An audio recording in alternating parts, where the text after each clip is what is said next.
अस्सलामुअलैकुम बच्चों, कैसे हैं आप लोग। उर्दू की तालीम में स्वागत है, खैर मकदम है। आज हम लोग क्लास 12 का उर्दू जिसका नाम है Kahkasha Dom chapter number 5। Chapter number 5 क्या है? तो आपको हिजरत है। हिजरत के बारे में जानेंगे, जिसके राइटर कौन है तो अहमद जमाल पाशा है। लफ्ज़ हिजरत जो है आपका जो चैप्टर है यह क्या है? तो यह एक इंशाइया है। क्या है? इंशाइया है। इसके राइटर कौन है तो अहमद जमाल पाशा है। इसके बारे में जानेंगे। और ये इसका जो वीडियो है ये आज का जो है VVI क्वेश्चन जो ऑब्जेक्टिव और सब्जेक्टिव में रहेगा ये आपको बताएंगे। और इसका वीडियो जो फुल एक्सप्लेन हो चुका है वो आपको चैनल पे दिया हुआ है, आप पहले उसको देख लें। उसके बाद उससे रिलेटेड जो आपको उस चैप्टर का हिजरत चैप्टर का जो क्वेश्चन है जो VVI आपके एग्ज़ाम में हमेशा आता है उसके बारे में हम लोग चर्चा करेंगे। चलिए हम लोग स्टार्ट करते हैं। सबसे पहला क्वेश्चन आपका क्या है? तो सबसे पहला क्वेश्चन है, अहमद जमाल पाशा का कौन सा इंशाया आपके निसाबी किताब में शामिल है? ये इसके कहने का सेंस ये है कि अहमद जमाल पाशा का कौन सा चैप्टर आपके निसाब में शामिल है। तो इसका सही आंसर होगा हिजरत। नेक्स्ट क्वेश्चन हम लोग पढ़ेंगे, अहमद जमाल पाशा के ख़ास अदबी मैदान क्या था? अहमद जमाल पाशा का ख़ास अदबी मैदान वो किस चीज़ पे, वो किस फ़न में माहिर थे? तो वो आपका सही आंसर होगा आपको तंज़ो ज़राफ़त। एक इनका देखिए वो तनक़ीद भी लिखते थे, और दूसरा ये है कि वो तंज़ो ज़राफ़त में भी थे, और तीसरा वो शेर व शायरी भी करते थे। तो लेकिन सबसे ज़्यादा अगर वो हाईलाइटेड किस चीज़ में हुए हैं तो वो है तंज़ो ज़राफ़त में हुए थे। नेक्स्ट क्वेश्चन की तरफ हम लोग चलेंगे, हिजरत क्या है? लफ्ज़ हिजरत ये क्या है? अफसाना है कि ड्रामा है कि नावल है कि इंशाया है? तो लफ्ज़ हिजरत ये आपका जो चैप्टर है वो इंशाया है। आपको पूछ देगा कि हिजरत क्या है तो इंशाया है, और आपका एक चैप्टर है जो इंशाया क्या है इससे पहले वाला गुजरा है वो क्या है? तो वो है एक मज़मून, जिसके राइटर का नाम क्या है तो वज़ीर आगा है। नेक्स्ट क्वेश्चन हम लोग पर चलेंगे, अहमद जमाल पाशा की वफ़ात कब हुई? अहमद जमाल पाशा की वफ़ात कब हुई? तो इसमें से 1985 है कि 1986 है कि 1987 है कि 1988 है? तो इसका सही आंसर क्या होगा? तो आपको 1987 ईस्वी होगा। इसलिए कि अहमद जमाल पाशा को 1986 ईस्वी में गालिब सूरी अवार्ड मिला था, जो इनको तंज़ो ज़राफ़त में आपको एक अच्छे अदीब थे, एक अच्छे राइटर थे, जिसकी बिना पे इनको एक सरकार की तरफ से एक अवार्ड मिला था। नेक्स्ट क्वेश्चन हम लोग चलेंगे, अहमद जमाल पाशा की पैदाइश कब हुई? एक ये था, ये अहमद जमाल पाशा की वफ़ात कब हुई और इनकी पैदाइश कब हुई? तो इनकी पैदाइश कब हुई और कहाँ हुई ये भी आपको हम लोग जानेंगे। तो सबसे पहले हम लोग ये जानेंगे कि अहमद जमाल पाशा की पैदाइश कब हुई। अहमद जमाल पाशा की पैदाइश देखिए इसमें आपको 1929 इसका सही आंसर होगा। नेक्स्ट क्वेश्चन की तरफ हम लोग चलेंगे, इनमें से कौन सी किताब अहमद जमाल पाशा की नहीं है? इसमें आपको 4 ऑप्शन दिए हुआ है, इसमें से आपको सही इसका आंसर होगा आपको ये वाला ऑप्शन नंबर ए, इनकी किताब नहीं है। बाकी बी, सी और डी ये आपको अंदेशा शहर, सितम ईजाद और लिज़्ज़त आज़ार ये इनकी किताब है। नेक्स्ट क्वेश्चन की तरफ हम लोग चलेंगे, अहमद जमाल पाशा की पैदाइश कहाँ हुई? अहमद जमाल पाशा की पैदाइश आपको इलाहाबाद में हुई। इलाहाबाद जानते हैं जो आपको यूपी में पड़ता है, वहाँ उनकी पैदाइश हुई। नेक्स्ट क्वेश्चन है, अहमद जमाल पाशा के दादा का नाम क्या था? इनके दादा का नाम सही आंसर होगा नजफ़ अली। नेक्स्ट क्वेश्चन की तरफ चलेंगे, अहमद जमाल पाशा के वालिदा का नाम क्या था? अहमद जमाल पाशा के वालिदा मिस उनके मदर का नाम क्या था? तो सरवरी खातून था, सही आंसर। नेक्स्ट क्वेश्चन की तरफ, ज़किया आफाक इस्लामिया कॉलेज कहाँ है? ज़किया आफाक इस्लामिया कॉलेज आपको सिवान में पड़ता है। सिवान कहाँ है? तो आपको बिहार में पड़ता है। नेक्स्ट क्वेश्चन है, अहमद जमाल पाशा किस यूनिवर्सिटी में एमए किए थे? वो कौन सी यूनिवर्सिटी से एमए किए थे? तो इसका सही आंसर हो जाएगा आपको अलीगढ़ मुस्लिम यूनिवर्सिटी से। नेक्स्ट क्वेश्चन है, अहमद जमाल पाशा किस साल एमए किए थे? उनका साल जो था वो कौन सा साल था? तो सही आंसर होगा आपको ऑप्शन नंबर बी, जिसका है आपको 1958 ईस्वी। अब हम लोग नेक्स्ट क्वेश्चन की तरफ चलेंगे। देखिए नेक्स्ट क्वेश्चन क्या है आप लोग को बताते हैं, 1 मिनट। अहमद जमाल पाशा की वफ़ात कहाँ हुई, अहमद जमाल पाशा की वफ़ात कहाँ हुई, तो ये आपको बताना है। हम इसमें से देखिए, एक सिवान है, एक इलाहाबाद है, और एक दिल्ली है, और एक पटना है। तो अहमद जमाल पाशा की वफ़ात जहाँ वो उनकी मौत हुई थी, किसकी वजह से, तो दिल का दौरा होने की वजह से, तो वो पटना में हुई थी। वफ़ात इनकी पटना में हुई थी, और दर हकीकत उनको जो कफन दफन किया गया हुआ था, तो वो कहाँ किया था, तो वो सिवान में हुआ था, जो तलहट्टा एक जगह है वहाँ हुआ था। देखिए क्वेश्चन नंबर क्या है, अहमद जमाल पाशा की वफ़ात कहाँ हुई, तो इसका सही आंसर पटना होगा। अब दूसरा क्वेश्चन है, अहमद जमाल पाशा कहाँ मदफून हुए, उनका कफन दफन कहाँ किया गया, तो सिवान में किया गया था। नेक्स्ट क्वेश्चन है, सिवान से अहमद जमाल पाशा का क्या रिश्ता है, तो ससुराल का रिश्ता है। नेक्स्ट क्वेश्चन है, हिजरत किसका इंशाया है। ये देखिए आपको 2019 2017 वगैरह में पूछे हुआ है। आपको जो भी पढ़ाएंगे वो आपको मोस्ट VVI है, जो आपको एग्ज़ाम में ज़्यादातर क्वेश्चन पूछे हुआ है, रिपीटेड क्वेश्चन, और जो आने की उम्मीद है वो ही क्वेश्चन पढ़ाएंगे, ताकि आपका कम समय में अच्छी तैयारी हो जाए। अहमद जमाल पाशा, देखिए हिजरत किसका इंशाया है, तो इसका सही आंसर हो जाएगा अहमद जमाल पाशा का। नेक्स्ट क्वेश्चन है, जन्नत से हुक्म सफ़र किसको हुआ था, जन्नत से हुक्म सफ़र किसे को हुआ था, तो आपको मालूम होनी चाहिए हज़रत आदम अलैहिस्सलाम को। इसका आंसर आपको कौन सा होगा, तो हज़रत आदम अलैहिस्सलाम को। नेक्स्ट क्वेश्चन है, बंजारों को और किस नाम से जाना जाता है, बंजारों को और किस नाम से पुकारते हैं, तो इसका सही आंसर होगा खाना बदोश। नेक्स्ट क्वेश्चन हम लोग जाएंगे, अहमद जमाल पाशा के वालिद का नाम क्या है, अहमद जमाल पाशा के फादर का नाम क्या है, तो वो उनके फादर का नाम है शुजाअत हुसैन। ठीक है। नेक्स्ट क्वेश्चन हम लोग चलेंगे, अहमद जमाल पाशा ने बिहार के किस कॉलेज में मुलाजमत की थी, मतलब वो जॉब किस कॉलेज में किए थे, तो ज़किया आफाक इस्लामिया कॉलेज कहाँ पड़ता है, तो सिवान में पड़ता है। नेक्स्ट क्वेश्चन है, इंशाया हिजरत में मुसन्निफ़ ने मगरिब को किसकी अलामत करार दिया है, तो इसका सही आंसर होगा आपको ग़ुलामी की अलामत को करार दिया है। नेक्स्ट क्वेश्चन है, ये तो हो गया आपको ऑब्जेक्टिव। अब हम लोग नॉन ऑब्जेक्टिव जो 2 नंबरी रहता है वो देखेंगे कि लफ्ज़ हिजरत में आपको 2 नंबर से कैसे क्वेश्चन पूछता है। तो देखिए क्वेश्चन है, हिजरत का ताल्लुक़, क्या बोल रहा है, हिजरत का ताल्लुक़ किस सिनफ़ अदब से है, तो इसका सही आंसर होगा सिनफ़ इंशाया से है। नेक्स्ट क्वेश्चन है कि हिजरत, देखिए इंसान की आखिरी हिजरत क्या है, हिजरत मतलब समझते हैं, हिजरत मतलब एक जगह से दूसरी जगह ट्रांसफ़र होना, जाना। ठीक है, तो इंसान की आखिरी हिजरत क्या है, तो इंसान की आखिरी हिजरत क्या है, उसकी मौत है। नेक्स्ट क्वेश्चन है, देखिए इंशाया हिजरत के मुसन्निफ़ कौन है, इंशाया जो हिजरत है उसके राइटर का नाम क्या है, तो इंशाया हिजरत के मुसन्निफ़ है अहमद जमाल पाशा। नेक्स्ट क्वेश्चन है, हर मुल्क माअस्त से क्या मुराद है, फ़ारसी का माक़ूला है जिसका जवाब है हर मुल्क माअस्त से मुराद है बंजारों की ज़बान में सारी दुनिया उसका मुल्क है, सारी दुनिया उसका मुल्क है, ये कह रहे हैं। नेक्स्ट क्वेश्चन है कि अहमद जमाल पाशा की पैदाइश कब और कहाँ हुई, तो अहमद जमाल पाशा की पैदाइश आपको इलाहाबाद एक जगह है जो खुल्दाबाद में पड़ता है, खुल्दाबाद गांव है वहाँ पड़ता है, तो इनकी पैदाइश इलाहाबाद के मोहल्ला खुल्दाबाद में 1929 ईस्वी में इनकी पैदाइश हुई थी। नेक्स्ट क्वेश्चन है, किसके मुकाबला में मजहब इंसान माजूर है मतलब मजबूर है, तो खाना बदोश के मुकाबले में मजहब इंसान माजूर है मतलब मजबूर है। नेक्स्ट क्वेश्चन की तरफ हम लोग चलेंगे। देखिए इंशाया हिजरत में कितने मुल्कों का जिक्र किया गया है, इंशाया हिजरत में कितने मुल्क का, कितने देशों के बारे में बताया गया है, तो उसका सही आंसर होगा 3 मुल्कों का। देखिए इंशाया हिजरत में 3 मुल्कों का नाम आया है। नंबर 1 है आपको अरब है, ये 2 है यूरोप है, और ये 3 है आपको अमेरिका। ठीक है, नेक्स्ट क्वेश्चन की तरफ हम लोग चलेंगे।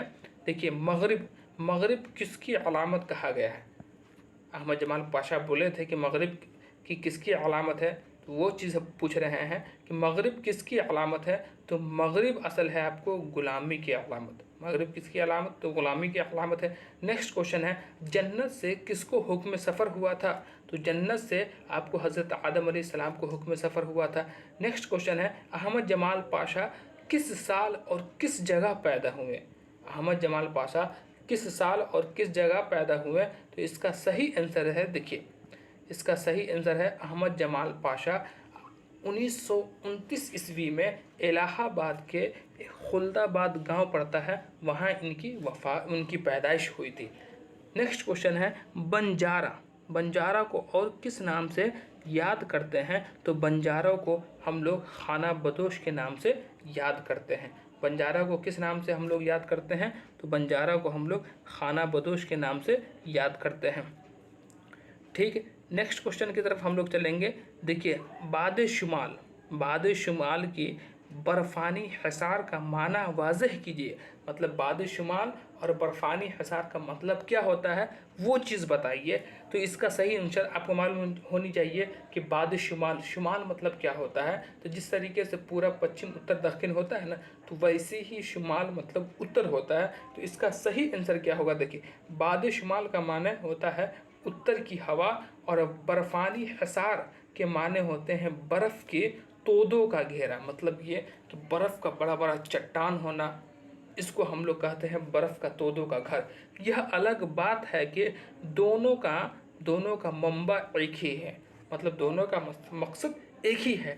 ये क्वेश्चन में ये बताया जा रहा है कि बाद शुमाल जो उत्तर की हवा है, जब उत्तर की हवा चलती है तब बर्फ़ानी का जो हिसार होता है, पानी वो पिघलता है, और पिघलता है तो ज़मीन के जो दर्जे हरारत में जो आपकी जो सतह होती है पानी वो बढ़ जाता है, जिसकी वजह से बाज़ जगह ऐसा भी होता है कि सैलाब वगैरह भी आ जाता है, और बाज़ जगह ऐसा होता है जहां आपको खुश्की वगैरह भी रहती है। नेक्स्ट क्वेश्चन की तरफ हम लोग चलेंगे। देखिए, सरमाई तातीलात किसको कहते हैं। तातीलात मतलब छुट्टी होता है, सरमाई मतलब गर्मी। सरमाई तातीलात गुजारने के लिए कौन महवे सफ़र है, कौन सफ़र में घूमता है, तो जवाब इसका है साइबेरिया की मौसमी मुर्गाबिया सरमाई तातीलात गुजारने के लिए महवे सफ़र है। साइबेरिया एक देश का नाम है कि जहाँ की मौसमी मुर्गाबिया एक परिंदा का नाम है जो साइबेरिया में रहती है, ठंडी के समय गर्मी के समय वहाँ रहती है। जब वहाँ ज़्यादा बर्फ़बारी होने लगती है तो वो वहाँ से आके हिंदुस्तान आ जाती है, और हिंदुस्तान में उस समय हल्की हल्की ठंडी रहती, मतलब मौसम गर्म रहता है, तो उस समय वो एडप्ट कर लेती है। जब साइबेरिया की ठंडी ख़त्म हो जाती है तो फिर वो चली जाती है। तो इसका आंसर यही हुआ कि साइबेरिया की जो चिड़िया है, परिंदा है, वो छुट्टी मनाने के लिए हिंदुस्तान आती हैं, फिर वो चली जाती हैं। अब हम लोग नेक्स्ट क्वेश्चन की तरफ बढ़ेंगे, जो आपको ज़्यादा मुख्तसर तरीन सवालात हैं। मुख्तसर सवालात में आपको जैसे कि आपको ज़्यादातर क्वेश्चन में आपको पूछ देगा कि यह चीज़ है, जैसे आपको सबसे पहला आपको ऑब्जेक्टिव बता दिए हैं 1 नंबर का, फिर 2 नंबर का भी बता दिए हैं, फिर अब हम लोग 3 नंबर के बारे में जानेंगे। 3 नंबर या फिर 5 नंबर में जो आपको पूछता है कि खाना बदोश से आप क्या समझते हैं, खाना बदोश के बारे में जब बताइए, उससे आपको क्या नॉलेज मिला, क्या इल्म मिला, उसके बारे में हम लोग जानेंगे। देखिए, क्वेश्चन को टाइप बाय टाइप हम लोग पढ़ेंगे। क्वेश्चन क्या है, खाना बदोश के काफ़िले किस तरह सफ़र करते हैं, मुख्तसर बयान करना है। मुख्तसर मतलब कम में आपको बताना है, मतलब कम लफ्ज़ों में ज़्यादा बताना है। कहने का सेंस ये है कि आपको इसमें लफ्ज़बाजी नहीं करना। लफ्ज़बाजी मतलब आपको फांकना नहीं है, जो चीज़ कहना चाहता है राइटर उस चीज़ को बताना है, बाकी बात ख़त्म कर देना है। देखिए, क्वेश्चन का आंसर है, खाना बदोश के काफ़िले का सफ़र की मंजर कशी अहमद जमाल पाशा ने कुछ इस तरह की है कि बंजारो मतलब खाना बदोश जो एक जगह से दूसरी जगह ट्रांसफ़र होते हैं, उस चीज़ को एक ताज़ा दम काफ़िला सरगर्म सफ़र है। उनके ख़ैमे और ज़रूरियाती ज़िंदगी के सामान खच्चरों पे, खच्चर समझते हैं, खच्चर जो आपको घोड़े का एक ज़ात होता है जो घोड़े की मानिंद होता है, वो खच्चर और गधा वगैरह जो एक ही टाइप के होते हैं, पर लदे हुए होते हैं। किसी पर मासूम बच्चे खुशी से उछल कूद रहे हैं, तो किसी गधे पर बिल्लियों के सामने पिंजरे में दबका हुआ तोता बैठा था। आगे आगे बंजारों का सरदार सीना फैलाए बड़ी शान से चलता रहता है। आगे आगे बंजारों का जो सरदार होता है सीना फैलाए हुए शान से चलता रहता है। फिर उसके पीछे पीछे जो उसकी सफ़ें होती हैं वो सब उनके पीछे पीछे चलती है। देखिए, मासूम बच्चे, किसी भी मासूम बच्चे की खुशी से उछल कूद रहते हैं, तो किसी गधे पर आपको बिल्लियों के सामान, उसके बाद पिंजरे में दबका हुआ तोता बैठा होता है। आगे आगे बंजारों का सरदार परेशान से चलता है और हर तरफ आंखें घुमाकर देखता जाता है। लड़कियों, औरतों और लड़कों के पीछे बंजारों के आपको मर्दों की सफ़ें रहती हैं। हर एक के हाथ में कोई न कोई सामान ज़रूर है। किसी के हाथ में गाय की रस्सी, तो किसी के हाथ में बकरी की डोरी का सिरा, तो किसी के पीछे सर झुकाए कुत्ते चल रहे हैं। यही देखिए, जिसे उन्हें इस मकाम से ऐसा फील होता है कि जैसे उसे इस मकाम से एक उनसियत हो गई हो। उनसियत मतलब चाहत हो गई हो। इस कहानी में जो ये क्वेश्चन है, इसमें ये कहना चाहते हैं कि बंजारे जब एक जगह जब रहते हैं और एक जगह से दूसरी जगह ट्रांसफ़र होते हैं, वहाँ तो उसके साथ सारा साजो सामान जो लाए रहते हैं सब कुछ लाद कर ले जाते हैं। आपको जो सामान होता है, कुछ गधों पर, कुछ बकरी वगैरह वगैरह, ये सब पे सबको लाद देते हैं। कुछ आदमी लिए रहते हैं, कुछ अपने हाथ में तो कोई डोरी वगैरह लिए रहते हैं, और उसके पीछे कुत्ता वगैरह जो है, जो उसका जानवर होता है, पीछे दुम दबाए चला जाता है। ऐसे मायूस के साथ जाता है कि ऐसा लगता है कि उस जगह से उसे मोहब्बत हो गई हो, चाहत हो गई हो, कि वहाँ से उसको जाने का मन नहीं करता, लेकिन फिर भी उसे मजबूरन यहाँ जाना पड़ता है। ठीक है, नेक्स्ट क्वेश्चन की तरफ हम लोग चलेंगे। देखिए, हिजरत का इस्तेहकाम अलामत क्या है। हिजरत के बारे में आपको जब बताना है कि हिजरत का मतलब क्या होता है और हिजरत से आप क्या जानते हैं, तो हिजरत मतलब होता है आपको ट्रांसफ़र होना होता है। उसका इस्तेहकामी अलामत कैसे, देखिए, हिजरत का इस्तेहकामी अलामत इस तरह है कि हिजरत करने से आदमी तरह तरह के मुशाहिदे और तजर्बात से दूचार होता है। मतलब ये कि अगर आदमी सफ़र करता है, हिजरत मतलब सफ़र, हिजरत अगर आप करते हैं, सफ़र करते हैं, तो आपको बहुत सारी मुसीबतों से, बहुत सारे आपको तजर्बा से आपको वाकिफ़ होना पड़ेगा। इस तरह से मुहाजिर हिजरत करने वाले को मुहाजिर कहते हैं। जैसे कि सफ़र जो करता है तो उसको हम लोग मुसाफिर कहते हैं, तो उसी तरीके से उर्दू में इसको मुहाजिर कहते हैं। ठीक है, मुहाजिर की फ़िक्र में इस्तेहकाम पैदा होता है। हिजरत एक ऐसा फ़र्ज़ है जिसे आज नहीं तो कल सबको अदा करना है। जो लोग अगर दुनिया में हिजरत के फ़राइज़ की अदायगी करेगा, जो लोग इस दुनिया में हिजरत के फ़राइज़ को अदायगी करेगा, तो उसके साथ देखिए क्या होता है। देखिए, किसी तरह चूक जाती है, फिर भी वो आखिरी हिजरत यानी मौत की तरफ जाना है। आपको ये बता रहे हैं कि किसी तरीके से आदमी अगर चाहे अपने फ़राइज़ अदायगी करे, लेकिन उसके बाद भी चाहे कि हम हिजरत ना करें, सफ़र ना करें, तो उससे काम नहीं बनेगा, बल्कि उसे हिजरत करना ही पड़ेगा। और वो आखिरी हिजरत क्या है, तो उसकी मौत है। किसी तरह चूक जाते हैं, फिर भी वो आखिरी हिजरत यानी मौत से बच नहीं पाते। वह मौत जिसे महमूद गजनवी जैसे बादशाह को भी नहीं छोड़ा और अयाज जैसे ग़ुलाम को भी नहीं छोड़ा। अच्छे हालात और अच्छे मुस्तक़िल की तामीर के लिए हिजरत करने वाले इसीलिए पहाड़ों के चट्टानों में बसेरा कर लेते हैं। वहाँ उन्हें फ़िक्री इस्तेहकाम का एहसास होता है। ये बता रहे हैं कि हिजरत आपको हर किसी को करना है, चाहे हिजरत आपको एजुकेशन से रिलेटेड हो, चाहे हिजरत आपको बिजनेस से रिलेटेड हो। अगर किसी भी चीज़ से हिजरत ना हो तो आखिरी हिजरत इंसान की उसकी मौत है। नेक्स्ट क्वेश्चन हम लोग जानेंगे कि खाना बदोश की ज़िंदगी कुम्हार है। कुम्हार समझते हैं, जो कुम्हार आपको बर्तन वगैरह बनाता है मिट्टी से, उसको हम लोग कुम्हार कहते हैं। तो वही चीज़ बोल रहे हैं कि खाना बदोश की ज़िंदगी कुम्हार क्यों है, ये बताइए इसका तफसील से।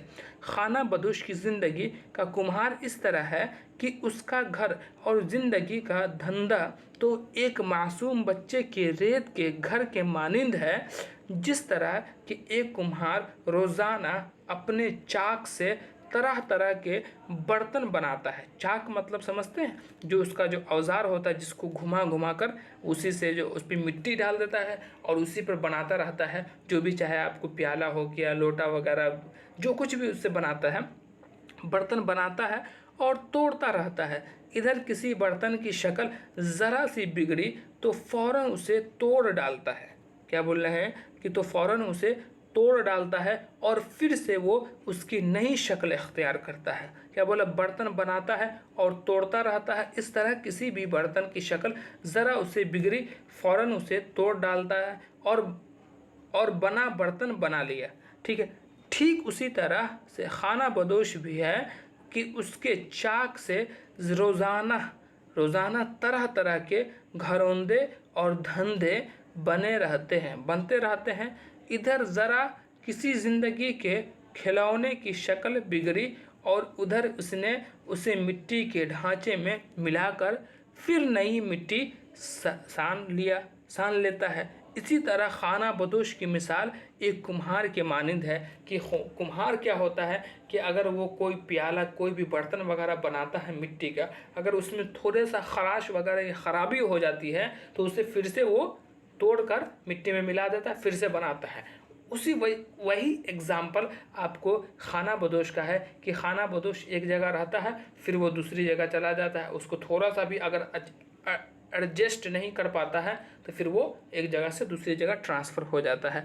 देखिए नेक्स्ट क्वेश्चन क्या है, तो नेक्स्ट क्वेश्चन है साइबेरिया की मुर्गाबियाँ मौसम सरमा में हिजरत क्यों करती है, तो इसका आंसर बताइए। तो इसका आंसर ये है साइबेरिया की मुर्गाबिया एक परिंदा का नाम है।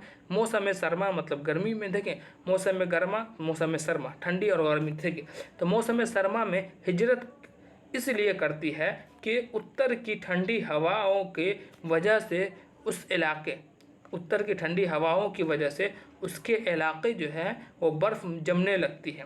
क्या बोल रहे हैं कि अगर उत्तर की जब हवा चलती है तो वहाँ बर्फ़ जमने लगती है और वहाँ उसकी गुजारा नहीं हो पाता, जो मुर्गाबियों के लिए नामुवाफ़िक साबित होती है। इधर शुमाली पहाड़ों और वादियों पर जैसे ही बर्फ़ जमना शुरू होता है और यह मुर्गाबिया बाद शुमाल के बर्फ़ानी घेरों को तोड़कर जुनूब मतलब समझते हैं, दक्षिण की जानिब उड़ जाती है, वो बहार मतलब खुशी की तलाश में खिज़ा से टकराती हुई मुसलसल उड़ती रहती है। और जब मौसम सरमा ख़त्म हो जाता है, मौसम सरमा मतलब जब ठंडी ख़त्म हो जाती है, तब फिर वो अपने वतन साइबेरिया वापस आ जाती है और अपने अपने घर में आबाद हो जाती है। ये है इसका सही आंसर। अब हम लोग नेक्स्ट क्वेश्चन की तरफ जाएंगे। तो ये आखिरी क्वेश्चन है इस चैप्टर का, जो आपको मेन चीज़ें हैं वही चीज़ बता रहे हैं ताकि आपका एक भी क्वेश्चन इस चैप्टर से ना जाए। अहमद जमाल पाशा ने साइंसदानों को किस नज़रिए से देखा है, वो अपने लफ्ज़ों में बयान करें। तो जवाब, अहमद जमाल पाशा ने साइंसदानों को एक नास्तिक और दहरिया के तौर पर देखा है। उसकी वजह यह है कि साइंस की बुनियादी मादी दलाइल पर कायम है, इसलिए कि साइंसदानों के यहाँ मज़हब और खुदा का कोई तसव्वुर नहीं है। साइंस जब अपनी तरक्की की इंतहा पर पहुँच जाता है और फितरत जब रूमानियत से मिल जाती है तो रूमानियत पर मादियत का गलबा हो जाता है। लेकिन दहरियत के बावजूद भी एक नास्तिक साइंसदां भी अपने ख्यालात को